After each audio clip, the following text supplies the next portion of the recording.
नमस्कार। DD news के इस विशेष बुलेटिन में आप सभी का स्वागत। मैं हूं आपके साथ भावना नैयर और मेरे साथ है मेरी सहयोगी दीपाली, जो आप तक सांकेतिक भाषा में खबरें प्रस्तुत करेंगे।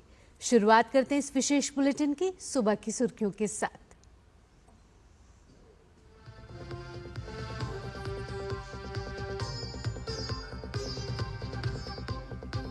फ्रांस की सफल यात्रा के बाद प्रधानमंत्री नरेंद्र मोदी पहुंचे अमेरिका। वॉशिंगटन एयरपोर्ट पर हुआ जोरदार स्वागत। भीषण ठंड में प्रवासी भारतीयों ने लगाए मोदी मोदी के नारे।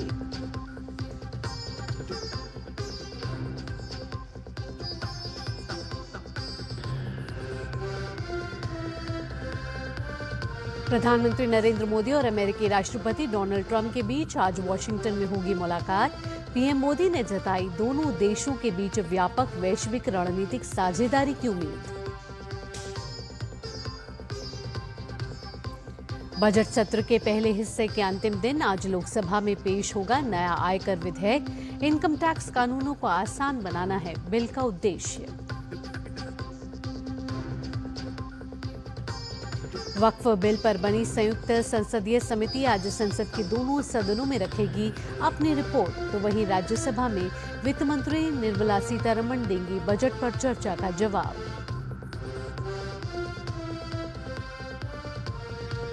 भारत का वनडे सीरीज पर 3-0 से कब्जा। इंग्लैंड को तीसरे वनडे में दी 142 रन से शिकस्त।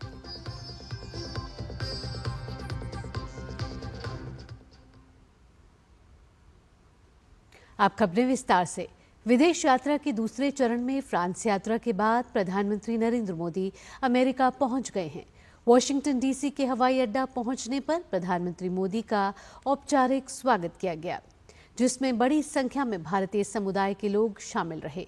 प्रधानमंत्री की यात्रा भारत अमेरिका के बीच आपसी साझेदारी के महत्व को रेखांकित करती है। पीएम मोदी अमेरिका में व्यापार जगत की हस्तियों के साथ मुलाकात करने के साथ ही भारतीय समुदाय के सदस्यों से भी बातचीत करेंगे। प्रधानमंत्री मोदी राष्ट्रपति ट्रंप के साथ द्विपक्षीय बैठक करेंगे, जिसमें क्षेत्रीय और अंतर्राष्ट्रीय स्थिति पर चर्चा के अलावा कई द्विपक्षीय मुद्दों पर भी बातचीत होने की उम्मीद है। प्रधानमंत्री मोदी अमेरिकी यात्रा के दौरान राष्ट्रपति के अतिथि निवास यानी कि ब्लेयर हाउस में रुके हुए हैं। पीएम मोदी जब यहां पहुंचे तो भारी बारिश के बीच भी भारतीय समुदाय के लोगों का उत्साह देखते ही बना। उन्होंने उनका गर्मजोशी के साथ स्वागत किया। इस दौरान भारतीय समुदाय के लोगों ने भारत माता की जय, मोदी है तो मुमकिन है, वंदे मातरम के नारे लगाए। पीएम मोदी ने हाथ मिलाकर सभी का अभिवादन स्वीकार किया। तुलसी गबार्ड ने अमेरिका के राष्ट्रीय खुफिया निदेशक के पद की शपथ ली है। एक दिन पहले ही गबार्ड ने पद की शपथ ली है। गबार्ड के पास अमेरिका के 18 विभिन्न खुफिया एजेंसियों की देखरेख और समन्वय का जिम्मा है। तुलसी गबार्ड पूर्व सैन्य कर्मी हैं और डेमोक्रेटिक पार्टी से कांग्रेस के सदस्य रह चुकी हैं। राष्ट्रीय खुफिया निदेशक का कार्यालय 11 सितंबर 2001 के आतंकवादी हमले के दौरान सामने आई खुफिया विफलताओं से निपटने के लिए स्थापित किया गया था। फ्रांस दौरे के आखिरी दिन मार्से में एक बार फिर से भारत और फ्रांस की दोस्ती की मजबूत डोर दिखाई दी, जब मार्से एयरपोर्ट पर प्रधानमंत्री को गार्ड ऑफ ऑनर दिया गया और वहीं से उनकी विदाई दी गई।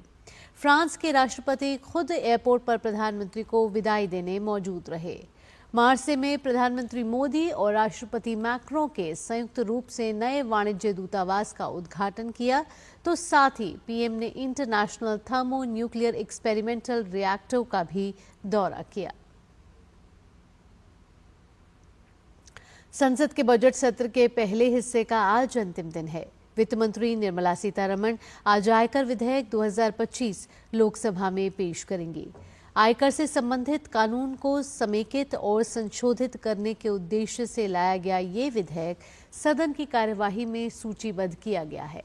अपने भाषण में वित्त मंत्री निर्मला सीतारमण ने नया आयकर विधेयक लाने की घोषणा की थी। उन्होंने यह भी घोषणा की थी कि सालाना 12 लाख रुपए तक की आय वाले लोगों को कोई आयकर नहीं देना होगा।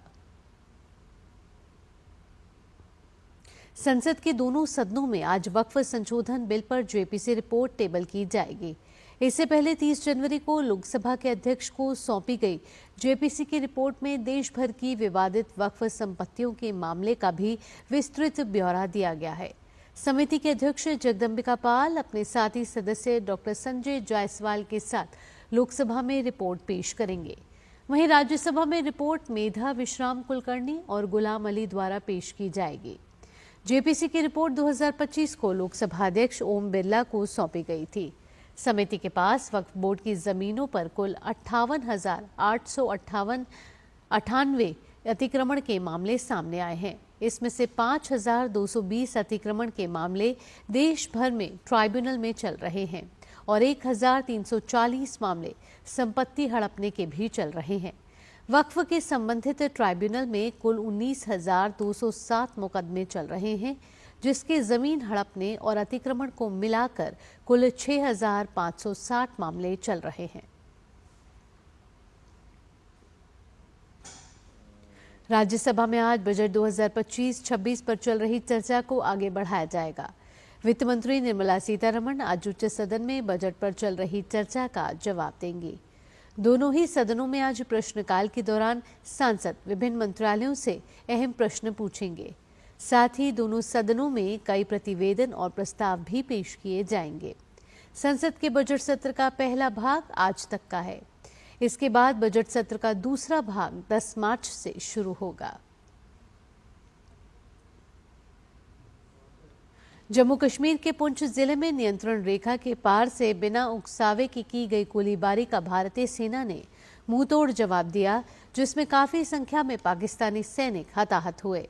सुरक्षा अधिकारियों ने बताया कि कृष्णा घाटी सेक्टर में पाकिस्तान द्वारा संघर्ष विराम का उल्लंघन ऐसे समय में किया गया जब एक दिन पहले ही जम्मू जिले के अखनूर सेक्टर में नियंत्रण रेखा के पास संदिग्ध आतंकवादियों द्वारा किए गए आईईडी विस्फोट में एक कैप्टन सहित 2 भारतीय सैन्यकर्मी शहीद हो गए थे। उन्होंने बताया कि पाकिस्तानी सैनिकों ने नियंत्रण रेखा पर तारकुंडी क्षेत्र में अग्रिम चौकी पर बिना उकसावे की गोलीबारी कर संघर्ष विराम का उल्लंघन किया, जिसका भारतीय सेना ने भी मुंहतोड़ जवाब दिया। अधिकारियों ने कोई सटीक आंकड़ा दिए बिना कहा कि जवाबी कार्रवाई में दुश्मन सेना को भारी नुकसान हुआ।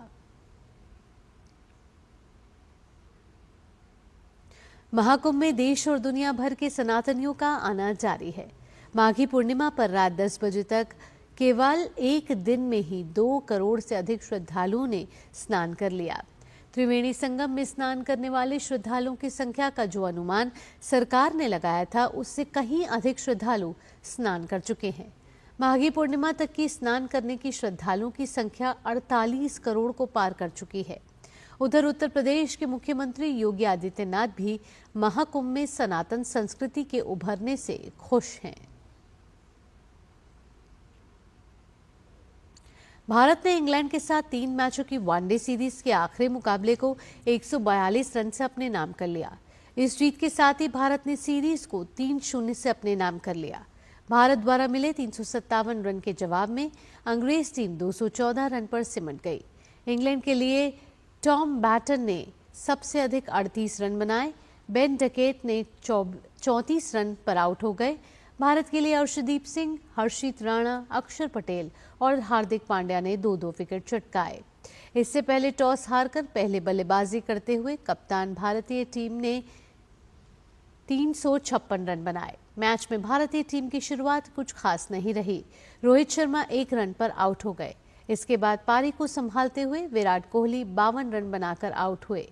भारत को तीसरा झटका शुभमन गिल के रूप में लगा, जहां गिल ने 14 चौकों और 3 छक्कों की मदद से 112 रन बनाए। श्रेयस अय्यर ने भी शानदार अर्धशतकीय पारी खेली। उन्हें आदिल रशीद ने फिल सॉल्ट के हाथों कैच कराया। वे 64 गेंदों में 78 रनों की दमदार पारी खेलकर पेविलियन लौटे। श्रेयस अय्यर ने 78 रनों की दमदार पारी खेली। हार्दिक पांड्या 17 रन बनाकर आउट हो गए, जबकि अक्षर पटेल 13 रन और केएल राहुल ने 44 रन बनाए। इसके साथ इस विशेष बुलेटिन में इतना ही। मुझे और मेरी सहयोगी दीपाली के साथ फिलहाल के लिए टीम को दीजिए अनुमति। खबरों का सिलसिला यूं ही जारी रहेगा। नमस्कार।